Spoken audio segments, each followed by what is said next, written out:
그래서 정통주의자인 대사제와 전통법 학자들이 오랫동안 공리의 공리를 거듭했지만 예수를 어떻게 해야 좋을지 결론을 내리지 못했다. 정의롭고 아무 죄도 없는 그를 죽이려는 결심을 할 수가 없었던 것이다. 그러다 거기 참석한 사람들 가운데 하나이며 그의 대사제인 가야파스가 다음과 같은 방안을 생각해냈다. 그는 이렇게 말했다. 저 사람이 옳은가 그른가는 문제가 아닙니다. 우리 유대민족이 무한 민족으로 남을 것인가 아니면 우리나라가 멸망해서 민족이 사방으로 흩어지게 될 것인가 바로 그것이 문제입니다. 모든 백성이 살아남기 위해서는 한 사람을 죽이는 것이 낫다는 말을 여러분은 상기해야만 합니다. 나는 여러분에게 선언해 둡니다만 우리가 저 사람을 그대로 내버려 둔다면 백성 전체가 살해될 것입니다. 따라서 예수를 죽이는 것이 더 낫습니다. 우리가 예수를 죽이지 않을 경우 백성들이 살해되지 않는다 해도 그들은 우리의 믿음을 저버린 채 그릇된 길을 헤매고 말 것입니다. 가야파스가 그런 말을 하고 나자 거기 모인 사람들은 더 이상 토론은 필요 없고 예수를 반드시 죽이지 않으면 안 된다고 결심했다. 아멘. 네. 돌스토이 복음서 10장 1절 후반부의 얘기는 사실은 예수를 어떻게 할 것인가? 예수의 가르침을 어떻게 할 건가? 예수의 가르침을 따르는 사람들이 점점점 많아진다면 우리 유대인들에게는 큰 위기가 닥칠 건데 예수라고 하는 저 인간을 어떻게 할 건가? 예수의 가르침에 대한 아주 문제 제기를 하기 시작한 거죠. 그래서 정통주의자들인 대사제와 전통법 학자들은 오랫동안 예수를 어떻게 할 건가 궁리했지만 결국 결론을 내리지 못했어요. 정의롭고 아무 죄도 없는 그를 죽이려는 결심을 할 수가 없었던 것이다. 이렇게 성경은 기록하고 있는데 그의 가르침이 틀림이 없었거든요. 어디에 흠잡을 데가 없었거든요. 진리 자체를 드러내고 있었기 때문에 그렇죠. 그런데 거기에 참석했던 사람 가운데 하나이며 그 해의 대사제인 가야파라고 하는 사람이 아주 중요한 결론을 내버렸어요. 저 새끼 죽여버리자. 예수라는 놈 죽여버리자. 그러니까 이제 예수의 가르침의 핵심이 뭐냐면요. 그 어린 왕자에서도 뭐라고 하죠? 그 생텍쥐베리가 진짜 소중한 것은 진짜 귀하고 소중하고 정말 중요한 것은 보이지 않는 것이다. 보이지 않는 것이야말로 진짜로 소중한 거다. 없는 데 있는 이 진리가 온갖 세상의 모든 것을 드러내게 하는 가장 본질적이요 근원적이요 영원한 생명 그 자체다. 그러니까 예수의 복음의 핵심은 뭐냐면 없는 것을 믿어라 이런 거예요. 없는데 보이지 않는 이걸 믿어라라는 거예요. 늘 있는 이것 영원한 생명을 믿으라는 거거든. 그런데 정통주의자들과 정통법 학자들은 있어 보이는 쪽 그죠? 있어 보이는 것. 첫 번째로 있어 보이는 게 뭐냐면 유대인들이야말로 그 선택된 민족이라고 하는 있어 보이는 자기들 안에 이데올로기가 있었어요. 자기들의 가치가 있었다고요. 있어 보이는 민족, 근사한 민족, 멋진 민족이라고 하는 민족적 개념에 묶여 있었던 거거든요. 인간의 최고의 욕망은 그거예요. 있어 보이는 거예요. 저 사실 있어 보이는데 평생을 걸고 살아온 사람들 아니겠어요? 우리 특히 젊었을 때 공부 열심히 하고 책 많이 읽고 좀 유식한 척한 사람들 좀 있어 보이지 않았어요? 돈 많은 사람들 좀 있어 보였고 눈에 보이는 근사한 차 타고 다니는 거 있어 보이잖아요. 잘생긴 사람 있어 보인 것 같고, 근사한 사람들의 대부분의 특징 중에 하나는 있어 보이는 쪽에 포인트를 맞춰요. 그러니까 인간의 모든 욕망의 핵심은 있어 보이는 것을 추구하고 욕망하고 그것을 가지려 하고 소유하려 하고 그것을 반복적으로 자기화하려고 하는, 자기동일시하려고 하는 게 정통주의자들의 지향점일 뿐만 아니라 인간 전체의 지향점은 이 있어 보이는 쪽을 추구하고 구하고 욕망하고 소유하고 그것을 확대 재생산해가는 과정이 인간 욕망의 핵심 지점이었는데 예수가 와가지고 그걸 깨버리는 거예요. 진짜 중요한 것은 있어 보이는 그 있음이 아니라 없는 것, 없는 듯 자명하게 있는 이 영원한 생명, 보이지 않는 생명, 하늘로부터 내려온 살아있는 빵, 이것이야말로 진짜 진리의 핵심이다. 진짜 진리는 늘 있고 항상 있고 언제나 있고 누구나에게 있고 모두에게나 있고 천지창조 이전부터 있었고 지금도 있고 늘 있고 누구에게나 있고 어느 곳에나 있고 어떤 장소에나 있는 이 진리가 진짜다. 그렇게 얘기해버리면 자기들만이 스페셜한 민족이라고 생각했던 전통주의자들과 전통법 학자들 그리고 바리사이파 사람들, 종교인들 아주 밟아버리는 거잖아요. 니들은 근사한 거 추구하지 있어 보이는 거 추구하지 이거 다 가짜다. 있어 보이는 건 다 사실은 물거품이다. 그림자다. 있는 듯 하지만 사실은 다 허상이다. 망상이다. 환상이다. 그런 거 추구하지 마라. 진짜 있는 것은 없는 듯 있는 지금 여기 눈앞에 있는 이것이 진짜다. 그걸 가르치는 예수 복음을 도무지 받아들일 수가 없었던 거잖아요. 그래서 정통주의자들은 좋은 결론을 아직 내리지 못했는데 그 중에 한 사람인 가야파가 정확하게 이제 결정을 내려버려. 다음과 같은 방안을 생각해냈다. 저 사람이 옳은가 그른가 하는 문제는 별로 중요하지 않다. 우리 민족이 저놈 때문에 죽을 것이냐 살 것이냐 이게 진짜 문제다. 저놈이 저렇게 설치고 다니면 이 근사한 민족인 우리 유대 민족은 아웃이다. 그래서 우리 유대 민족이 생존하기 위해서는 예수를 죽이는 수밖에 없다. 저 예수, 진리를 얘기하는 저 예수는 죽어 없어져야 우리 민족에겐 유리하다. 이렇게 본 거죠. 우리가 저 사람을 그대로 내버려 둔다면 백성 전체가 살해될 것이다.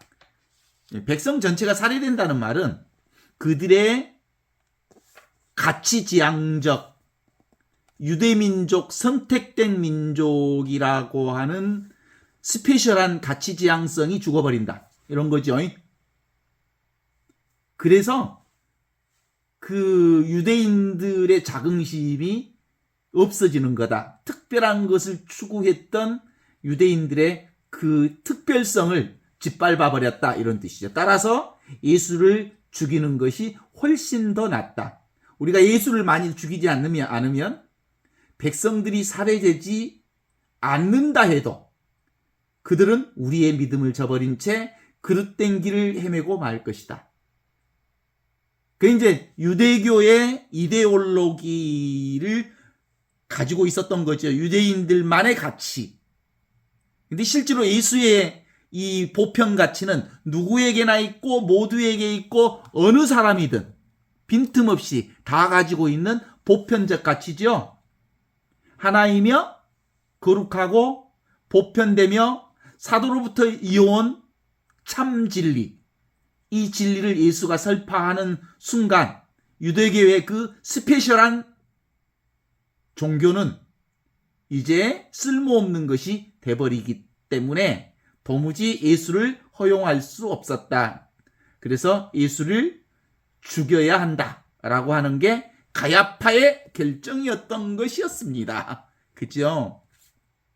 가야파는 그런 말을 하고 나자 거기 모인 모든 사람들은 더 이상 토론의 여지가 없다. 예수는 반드시 죽여야 한다. 예수를 반드시 죽이지 않으면 안 된다는 결심을 했다. 그런 거예요. 자, 여기서 이제 정확하게 진리의 핵심은 그런 거예요. 유대인들은 특별한 민족으로서 특별한 가치를 추구하고 특별한 가치를 통해서 있어 보이는 인생을 살고 싶어 했던 건데, 예수의 복음은 있어 보이는 것 중요하지 않다. 없는데 항상 있는 이 영원한 생명, 자기 본성, 자기 본분을 추구하는 게 그 무엇보다도 중요하다는 것을 드러내었으니까, 있어 보이는 쪽을 추구하던 유대인들이 안 되겠다, 저놈 죽여버리자, 그런 거지. 그죠? 그런데 이제 유대인 얘기만 하지 맙시다. 유대인들만 죽일 놈으로 삼지 맙시다. 인간 모두는, 대다수가 뭘 추구해? 있어 보이는 그 무엇을 추구해? 있어 보이는. 돈이 많으면 있어 보이지요? 책 많이 읽고 교육을 많이 받고 서울대 법대를 나오고 의대를 나온 놈들은 있어 보이지요? 공부 많이 한 사람들 있어 보이지요? 돈 많은 사람들 있어 보이지요? 젊은 사람들 있어 보이지요? 이쁜 사람들 있어 보이지요? 그죠? 네? 그렇지 않습니까? 거기다가 가톨릭 교회를 신앙하면 좀 있어 보인다고 그러대, 사람들이. 그래서 그 개신교는 마트 신앙인데 가톨릭 신앙은 백화점 신앙이어서 브랜드 값이 좀 다르대. 천주교를 다녀야 조금 더 있어 보인대. 그래? 그러면 그때 당시에 유대인들의 생각과 전혀 다르지가 않아. 유대인들도 사실은 이스라엘 백성들이 다른 민족들과 다르게 있어 보이는 백성이라고 생각했거든. 그죠? 동의하시죠? 여러분도 무속인들은 뭔가 좀 하등한 종교를 가지고 있는 것 같고, 카톨릭 교회를 다닌 사람은 왠지 고등 종교를 가지고 있는 것 같고, 좀 있어 보이는 마음이 있어서 카톨릭에 왔다면 그건 크게 오산이에요. 진짜 신앙은 있어 보이는 신앙이 아니고 원래부터 우리는 없는 것을 추구하는 신앙이에요. 없는데 항상 있는 것. 그게 눈에 보이지도 않고 손에 잡히지도 않고 알 수도 없고 알아들을 수도 없고 이해할 수도 없는데 너무나도 분명하게 매일 쓰고 있는 이 사랑, 매일 쓰고 있는 이 행복, 진복이죠, 진복이. 매일 이것으로 살고 있잖아. 이 생명, 이 의식. 이게 진짜 신앙이라고 하는, 없는 데 있는 이 신앙. 이것에 대한 깨달음이 없는 사람들은 뭘 찾겠어? 있어 보이는 쪽을 구하고 찾고 원하는 거지 뭐. 그렇지 않습니까? 그런 점에서 실제로 예수복음의 핵심은 모두에게 있는 것. 누구에게나 있는 것. 이 보편신앙을 깨우쳐 안다는 건 있어 보이는 것이 사실상 모두 다 허상에 불과하다는 것을 깨달으면 아주 자연스럽게 없지만 항상 우리와 함께 계시는 임마누엘 하느님의 본성품으로 살게 되는 기다 라는 얘기를 하는 건데, 있어 보이는 쪽의 사람들은 이 예수의 가치를 도무지 인정할 수가 없습니다. 인정할 수 없죠? 제가 이 예수복음을 이렇게 얘기하는데도 불구하고 사람들은, 가톨릭 교회 신자들 뿐만 아니라 진짜 많은 사람들이 이거 별로 관심이 없어. 진리에 대한 관심이 별로 없어요. 그렇습니다. 그래서 실제로 이걸 가리켜서 뭐라고 그래? 무명이라고 그래. 무명. 박지 않다. 진리에 박지 않다. 진리에 박지 않으면 있어 보이는 쪽을 쫓아다니게 되어 있다. 이 진리에 박지 않으니까 끊임없이 분별의식을 통해서 어떤 것을 구하고 찾고 희망하는 환상의 신앙의 핵심이 되게 되는 거죠. 동의하십니까? 우리 인간의 눈에 보이는 것을 추구하는 유일한 어리석음은 뭐 때문에 그래요? 있어 보이는 것을 추구하는 방식은 욕망 때문에 그래요. 욕망. 있어 보이는 것이 우리에게 행복을 가져다 줄 거라는, 있어 보이는 그 무엇이 우리를 근사하게 만들 거라고 하는, 있어 보이는 그 무엇이 진짜 행복일 거라고 하는 착각이 만들어낸 일들이죠. 근데 진짜는 뭐 예수 복음의 핵심은 뭐예요? 있어 보이는 것 아니다. 없는 데 있는 게 진짜다. 없는 데 있는 게 사실은 전체성 회복이에요. 그죠? 그리스도성의 회복이라고 말할 수 있습니다. 진심을 다해서 예수님이 말씀하고 싶었던 이 복음은 말로 다 할 수 없지만 늘 우리에게 떠날 수 없는, 항상 있는 그 진리를 살고 있기 때문에 이미 있는 그 복음을 깨달아 아는 것. 그냥 이렇게 지금 경험하고 있는 이것을 깨달아 아는 것. 그것이 그 무엇보다 중요하다라는 얘기를 주는 거죠. 이건 깨달으려고 하면 안 돼. 이미 깨달아 있어, 다. 누구나 다 깨달아 있는 이것으로 살아. 근데 딴 것을 추구하니까 문제지. 만일 이것이 없는데도 불구하고 이것을 복음이라고 예수님이 설파했다면 예수님 사기꾼이죠. 너무나도 분명히 있는 것이기 때문에 예수님의 복음은 너무 현실적이고 너무나도 자명하고 너무나도 분명하고 사실 그런 거예요. 그래서 복음이요.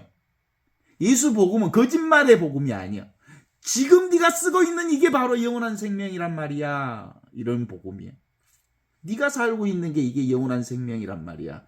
보고 듣고 느끼고 하는 이 사라질 수 없는 이걸 의식이라고 하는데 의식이 있어? 의식 잡아봐. 없어. 근데 있어. 그래서 멈추어라. 그러면 보이는 것들이 있느니라. 오늘 어린 왕자의 생텍쥐베리 어린 왕자를 읽으면서 그게 바로 그런 것 같아.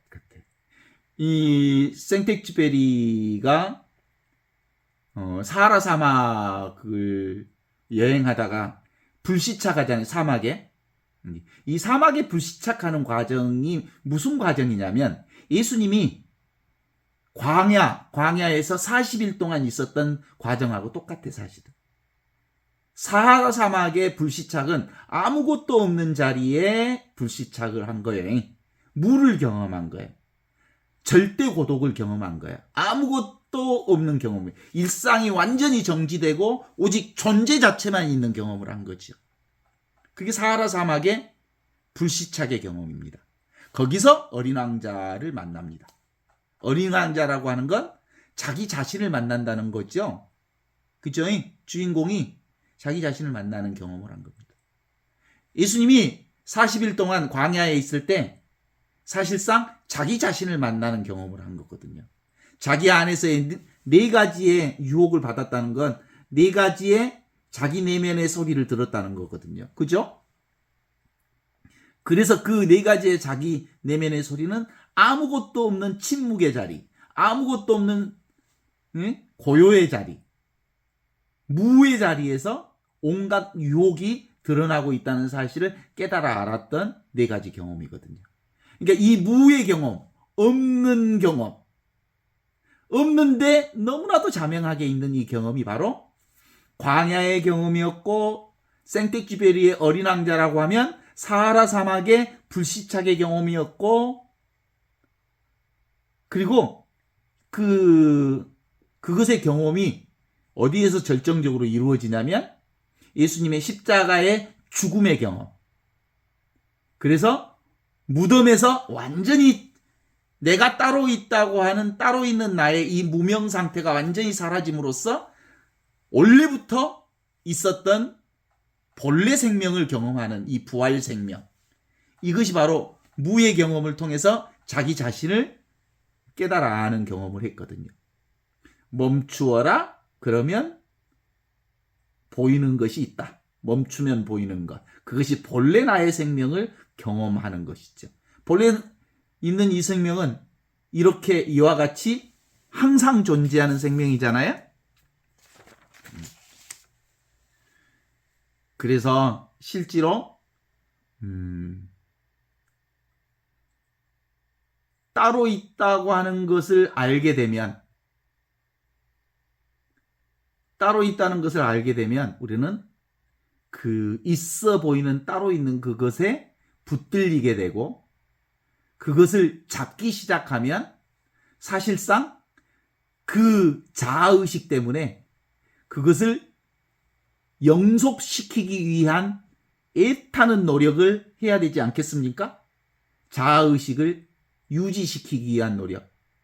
그러니까 얼마나 어려운 인간 세상을 살게 되는 거예요. 실제로는 나라고 하는 것도 따로 없고요.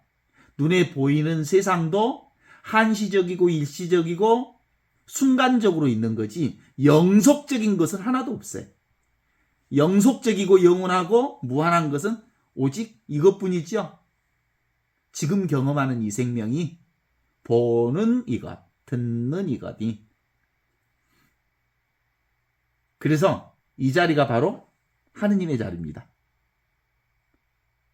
이게 낙처요, 당처요, 원래부터 있던 말씀의 자리입니다.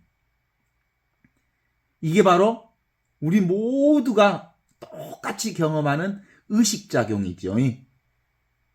이걸 샤르댕 신부는 오메가 포인트라고 합니다. 이 오메가 포인트는 사실상 잡을 수 없지만 전체성으로서의 오메가 포인트. 포인트라는 말을 쓰니까 어떤 점이 있는 줄 알지만 오메가 포인트는 점이 없는 점을 얘기합니다. 여기는 길이 없는 길을 얘기하는 거고요. 이게 바로 진리 아닌 진리를 얘기하는 거예요. 진리가 따로 없는 것이 진리고요. 길이 따로 없는 것이 길이고요. 오메가 포인트가 따로 없는 것이 오메가 포인트인 거예요.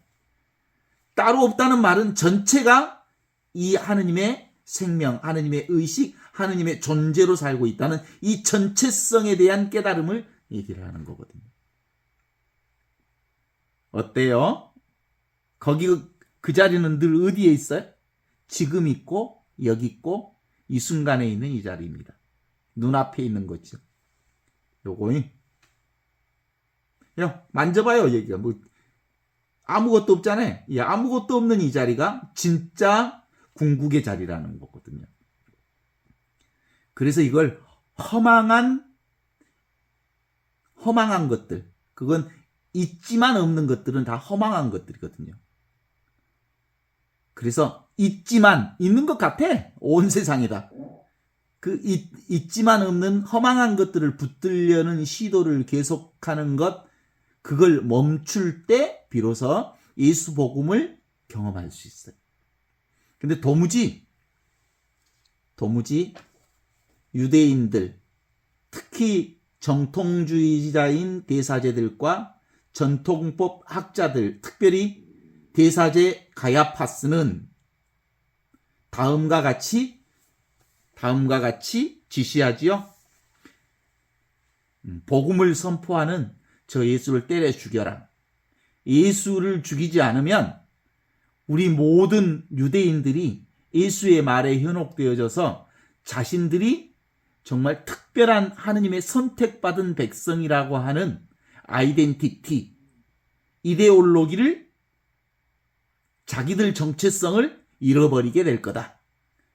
그 자기 정체성을 잃어버리는 순간 그들은 죽은 백성이 될 거다라고 선포함으로써 예수 제거를 선포한 거지요.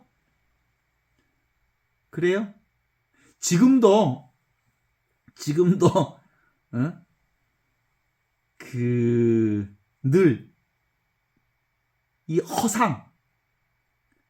허상에 매달리는 사람들이 천지잖아요.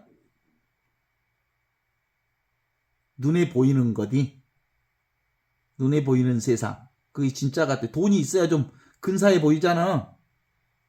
그래서 돈 많이 벌려고 그러잖아. 에? 이뻐 보여야 또 사람들한테 근사해 보이잖아. 그래서 성형수술하고 난리법석을 치잖아. 그러니까 인간의 모든 활동의 욕망의 핵심은 있어 보이는 것. 그죠? 그런데 진리는 있어 보이는 쪽이 아니라 없는 데 있는 이 자리다. 그래서 있어 보이는 것을 지향하는 사람들은 이 없는데 늘 항상 존재하는 이 진리 자리를 무시하거나 이 진리 자리를 아예 박해하거나 이 진리를 사는 사람들을 사실상 죽여버리고 싶어 하는 거예요. 어때요? 갈매기의 꿈에 나오는 조나단 리빙스턴은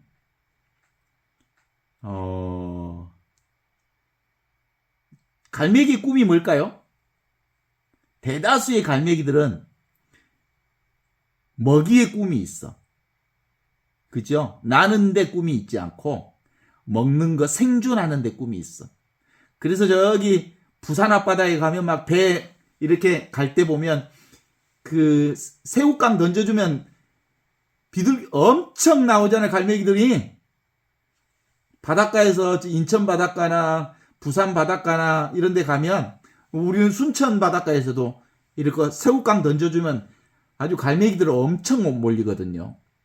그들은 무엇에 관심이 있어? 모든 대다수의 갈매기들은 먹이에 관심이 있어. 먹고 사는 데 관심이 있어. 그런데 조나단 리빙스턴이라고 하는 갈매기는 먹는 것도 소중하지만 자기에겐 나는 것, 사는 것. 그래서 나는 것을 향해, 삶을 향해 자기 삶을 발전시켜 나가는데 노력을 하거든요. 40km 비행을 하다가 50km 비행을 하다가 60km 비행을 하다가 70, 100km 비행을 하다가 끊임없이 비행을 해내는 과정들을 노력해요. 왜냐하면 그것이 자기 존재를 확인하는 방식이었거든요. 나는 것이 삶의 자기 존재를 확인하는, 자기를 확인하는 방법이었거든요. 그죠? 그런데 관심도 없어, 다른 비둘기들은. 생존에만 관심이 있었어. 그래서 어느 단계에 가면 이 조나단이 음속이 보통 340km 음속이거든요. 1초 동안에 340km를 나가는 거예요. 근데 이 조나단이 1초 동안에 400km에 날아가는, 공중을 나르는 시도까지 해요. 그러면서 400km 이상을 가면서는 더 이상 움직이지 않는데도 그 존재 자체를 경험하게 돼요. 그게 이제 그 존재, 진리 자체를 경험하면서 노력하지 않는데도 아주 자연스럽게 팔만 이렇게 탁 펼치는데도 그 속도감을 누리면서 자유자재로 날게 된다는 이 갈매기의 꿈이었거든요. 실제로는 모든 갈매기들은 생존에만 관심이 있었는데 조나단 리빙스턴은 어디에 관심이 있다고요? 존재에 관심이 있었다고요. 나는 데 관심이 있어서 자유의 삶을 살았다고요. 자신이 먹고 사는 것에 치우쳐서 먹고 사는 것만 향해서 사는 것이 얼마나 허망한지를 깨달아서 그는 원래 자기 존재를 살고 싶었던 거지. 그건 뭐예요? 이미 나는 온전한 자신의 존재를 확인하는 작업. 그것이 조나단 리빙스턴이 가지고 있었던 진리를 사는, 진리가 자유를 주는, 진리가 바로 구원을 주는 삶의 희망을 얘기하고 있거든요. 그래요. 형상과 언어와 인간의 욕망을 넘어서 이미 우리는 하느님의 자유와 하느님의 존재 그 자체를 사는 구원의 삶이 우리에게 열려져 있다는 사실을 깨달아 아는 일이거든요. 우리는 원래부터 하느님의 자유 자체입니다. 하느님의 구원 자체이고 하느님의 은총 자체를 살고 있는 무한성을 지금 살고 있거든요. 근데 이 육신의 한정지면 이 육신은 한계를 가지고 있는 존재잖아요. 그래서 이 한계 속에 살게 돼. 근데 실제로 우리 인간은 이 한정된 존재가 아니거든요. 무한한 존재를 사는 거거든요. 영원한 존재를 사는 거고요. 영속적인 영원한 생명을 사는 존재이거든요. 이것을 깨달아 아는 방법은 뭐예요? 육신으로 사는 것이 전부다라고 하는 이 지향성을 멈출 때 비로소 영원한 생명이 나의 본래 생명이라고 하는 것을 깨달아 아는 거예요. 이게 철학적 용어로 보면 판단중지, 한계와 제한을 멈추면 이미 우리는 무제한의 삶을 누리고 있다라는 걸 깨닫는 거거든요. 근데 대부분의 사람들은 내 육신이 나니까 이 육신의 삶을 사는 사람들은 한정적인 인생을 사는 것을 내가 나로 여기고 있으니까 그 한계와 그 한정적인 제한 속에 묶여서 그 한정된 자기 안에 매몰되고 만다는 얘기란 말이에요. 그래서 이제 신앙이라고 하는 건 기본적으로 자기 의지를, 자기 생각을, 자기만의 관점을 내려놓는 것. 그것이 영원성을 그리고 무한함을 참된 자유를 사는 깨달음이라고 하는 것을 사는 방식입니다. 어때요?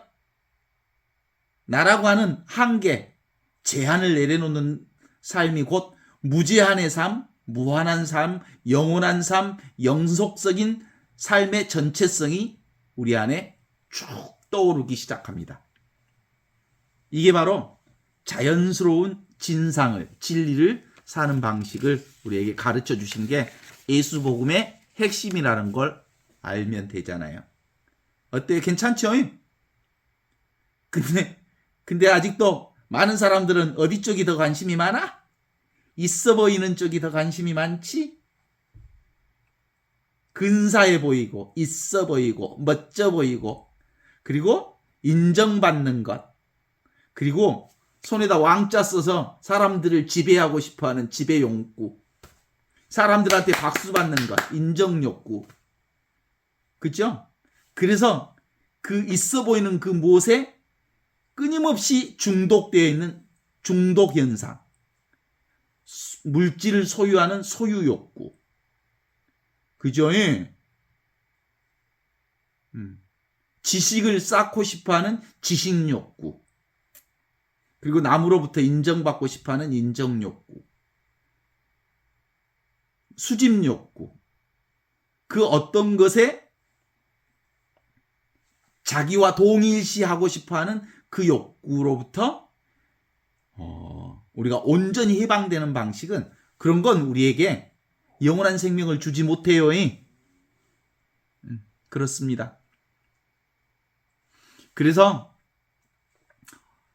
언어로 규정 짓는 의식을 멈추면 제한되고 한정된 분별 제한의 의식으로부터 멈추면 상대적인 아르마리로부터 멈추면 원래부터 있는 이 무제한이요 영원하고 절대불변인 하느님의 지혜와 진리를 사는 일은 너무나도 당연함에도 불구하고 사람들은 있어 보이는 쪽, 한정적인 것, 제한적인 것, 근사한 것, 멋진 것을 잡고 싶고 구하고 싶고 원하고 싶어하는 이 욕구를 내려놓지 못해.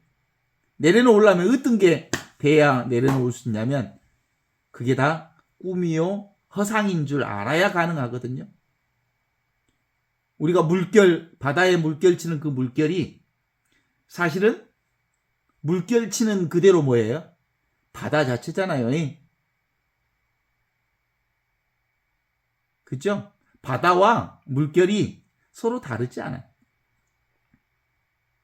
눈에 보이는 있는 것, 그것이 어디에서 드러나는 거냐면 없는 듯 있는 이 하느님의 본성에서 드러나는 거기 때문에 세상의 모든 것들은 나의 본성을, 하느님의 본성을 이렇게 펼쳐내는 참으로 은혜로운 경험들이죠.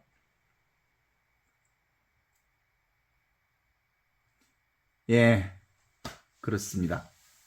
오나는 잡으려는 마음을 멈추면 자연스럽게 무위자연인 이 상태를 살 수가 있어요.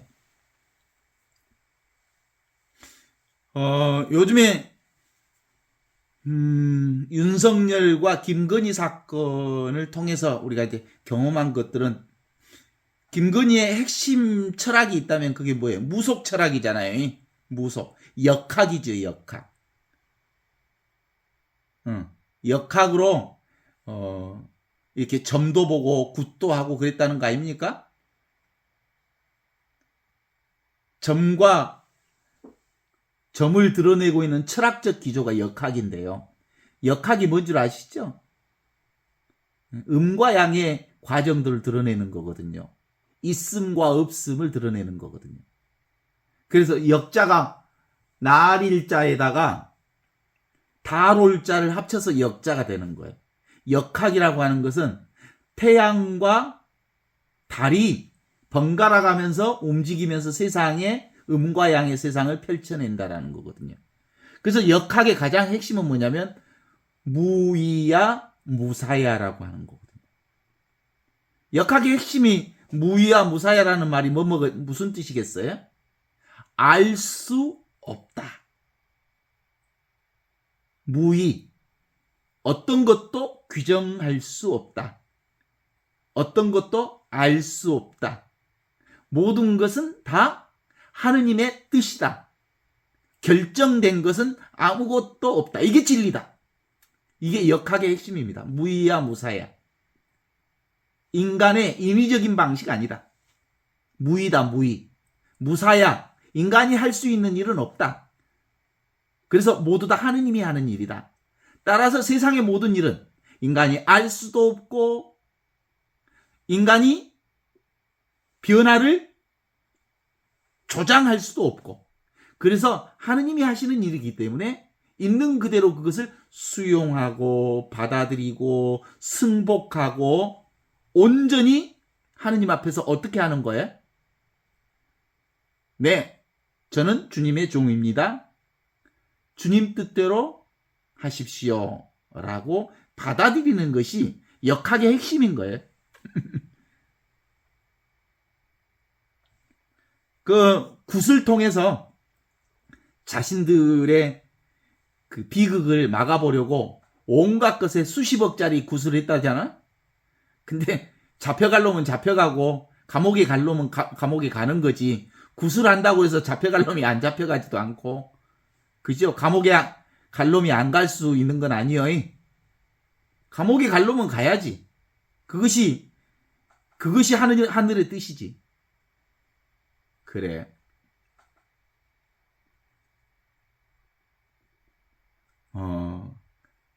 갈매기의 꿈에서 조나단 리빙스턴이 먹지만 먹는 것에 집착하지 않으면 그냥 존재하는 나는 그것 있는 그대로 날게 되는 자신의 존재에 온전히 충실했기에 그는 갈매기로서 참된 자유의 꿈을 살 수 있었던 거지요. 그렇습니다. 지금 우리 자아의 분별이 느껴지잖아요. 대상 경계로 한정된 이 자아라고 하는 것은 실제로 영원하고 무한하고 절대 불변의 나를 통해서 드러나는 겁니다. 하느님을 통해서 드러나는 거죠. 자기 본분을 통해서. 그죠? 그냥 이거예요. 존재 그대로 영원한 생명을 드러내고 있는 거거든요. 그게 가능해진다는 건 그런 거. 높이 나는 새가 멀리 본다 라는 말은 우리 되게 사춘기 때 멋있게 들어봤던 거잖아요. 근사한 말 같다?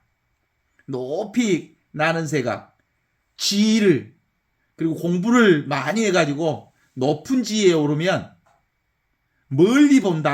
그러니까 열심히 노력하고 근사한 사람이 되라. 그런 거 아니거든. 높이 나는 새가 멀리 본다는 것은 높이 날기 때문에 지금 여기 이 근원을 깨달아 안다는 거예요.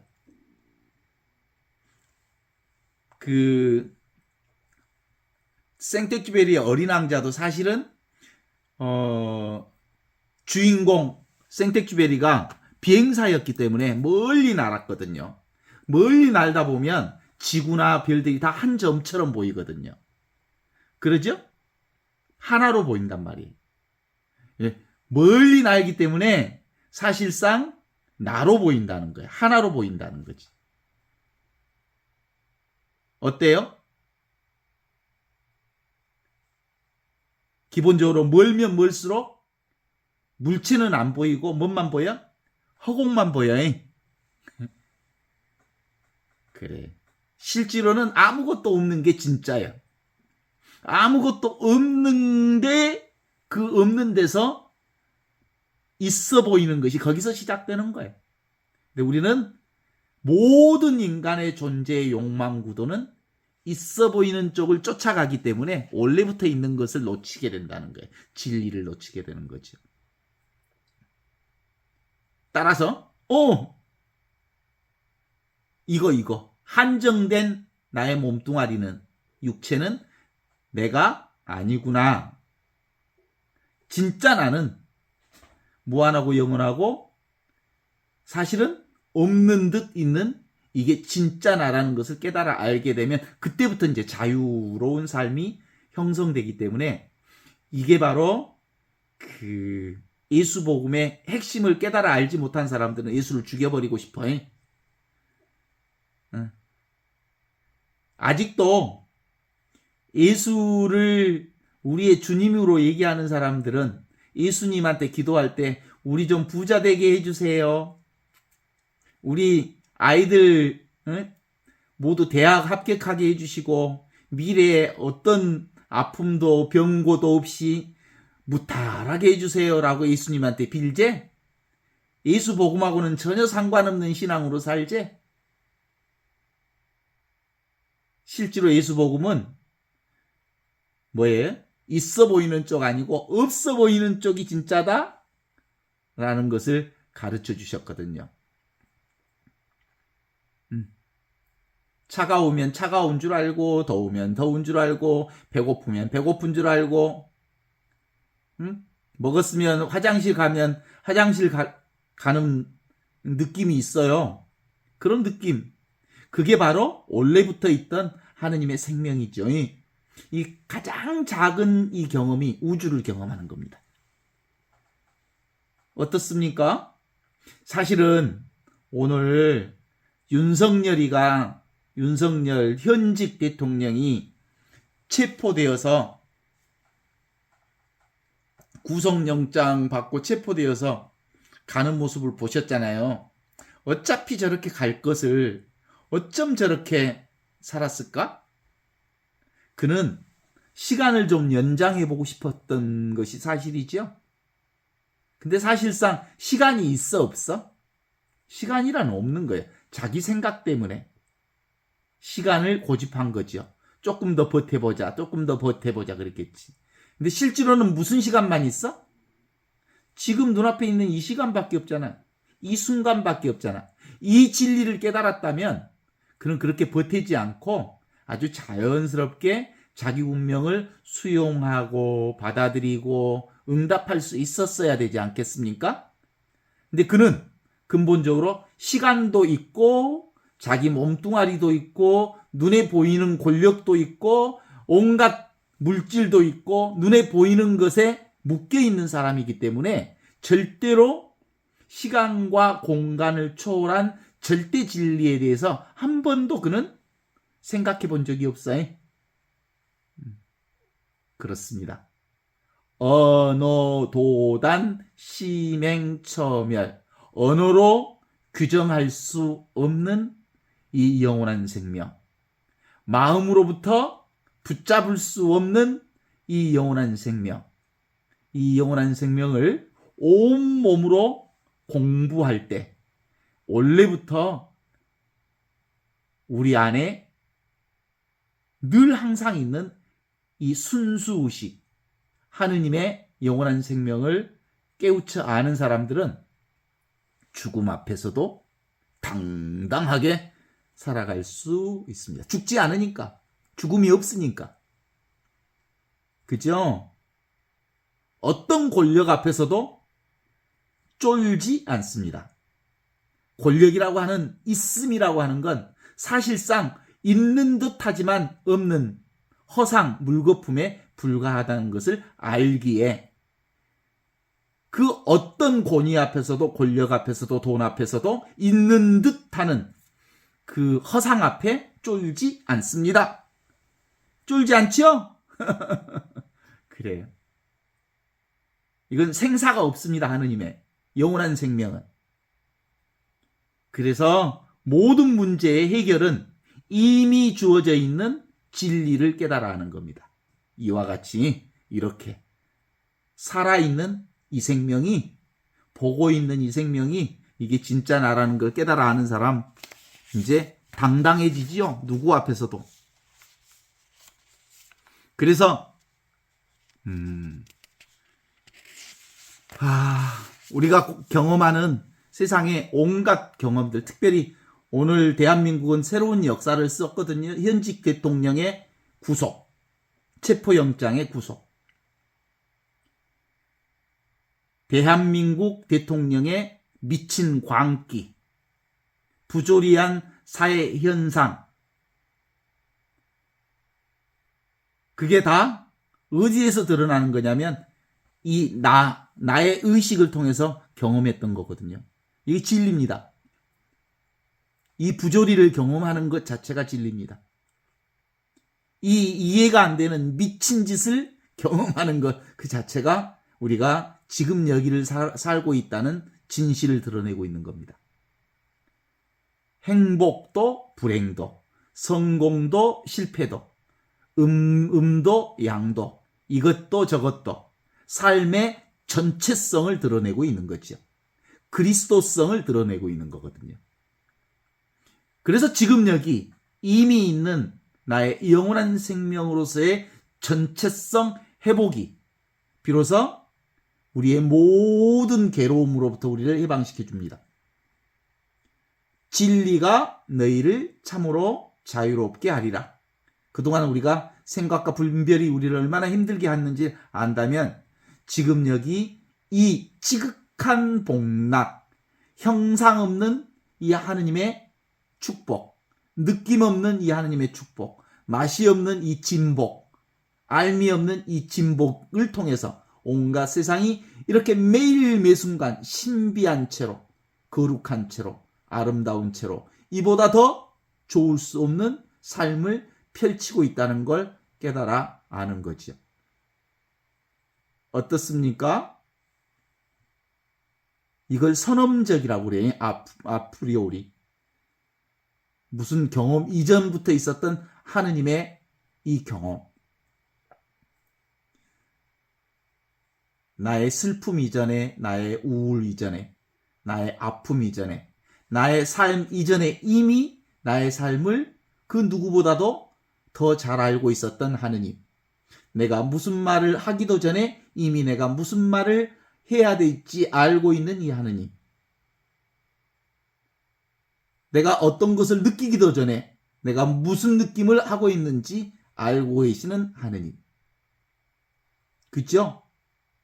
그 하느님이 늘 나와 함께 계심을 깨달아 알고 있습니다. 이것은 이해로서가 아니라 깨달아 아는 것으로부터 가능해집니다. 이거 느끼시죠? 이게 바로 직지, 인심, 견성, 선부림. 직접적인 이것이라고 하는 거예요. 직접적으로 보는 이것, 느끼는 이것, 아는 이것이 바로 참된 하느님의 성품이라고 하는 거거든요.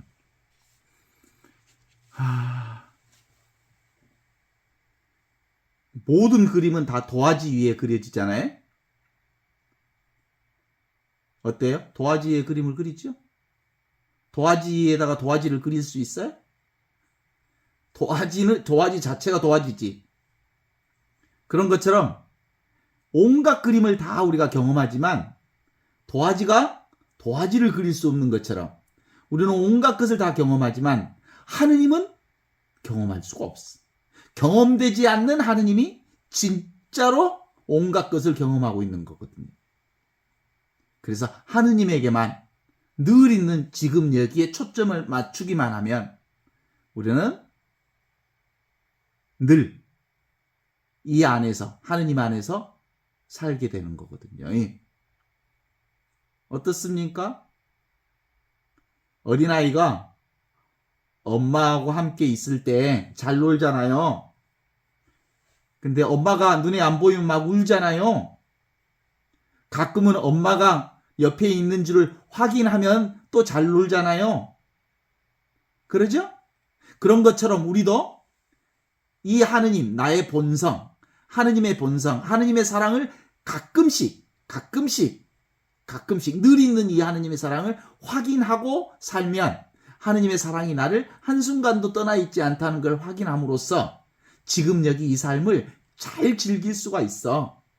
이게 진리가 너희를 자유롭게 하리라는 그 말씀의 삶이라고 볼 수 있거든요.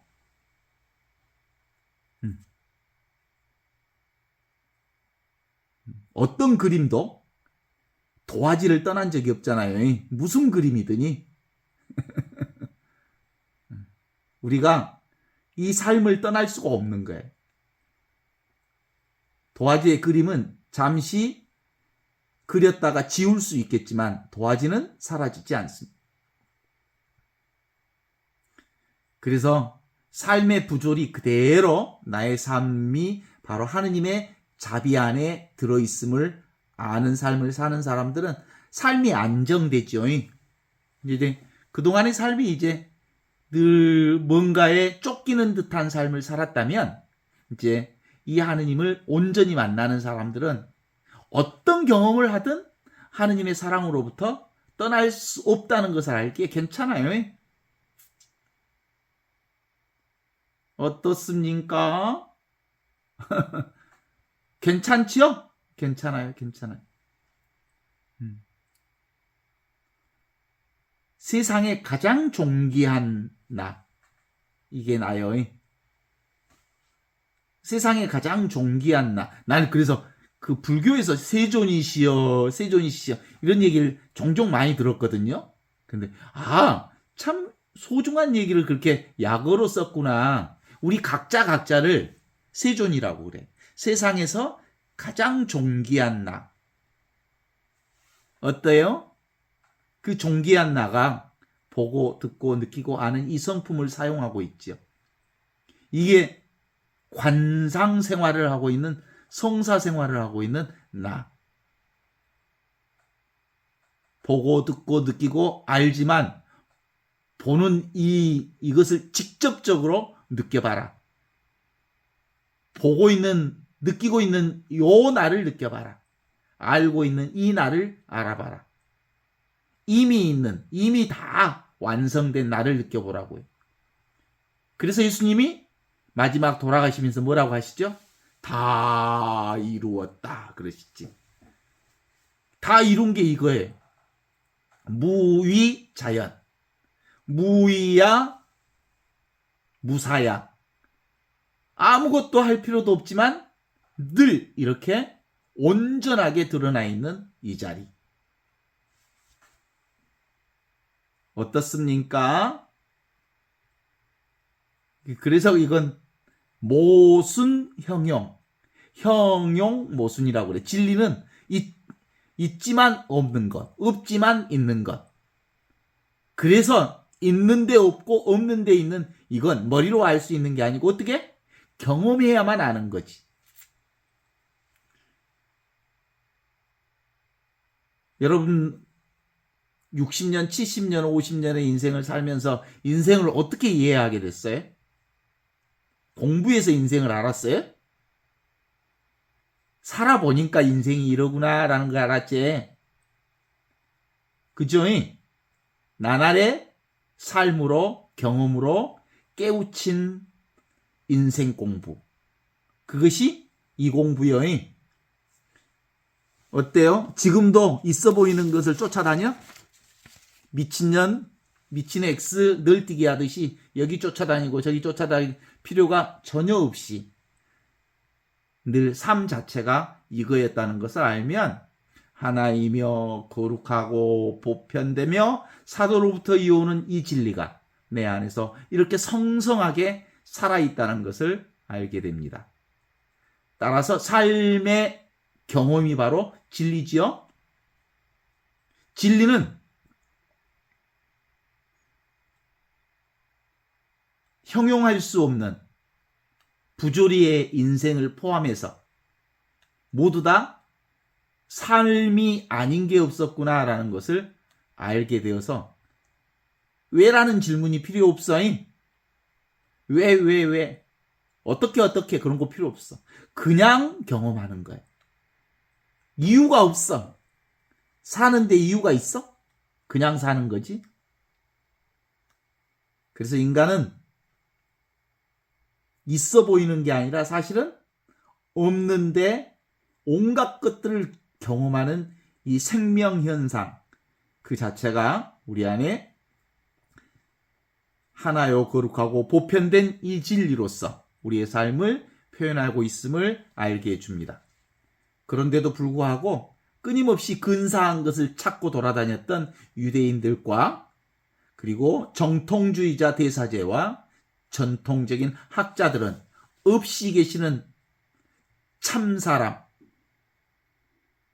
위치 없는 참사람, 영원한 생명을 가지신 참사람, 예수를 죽이지 않으면 있어 보이는 자기들이 얼마나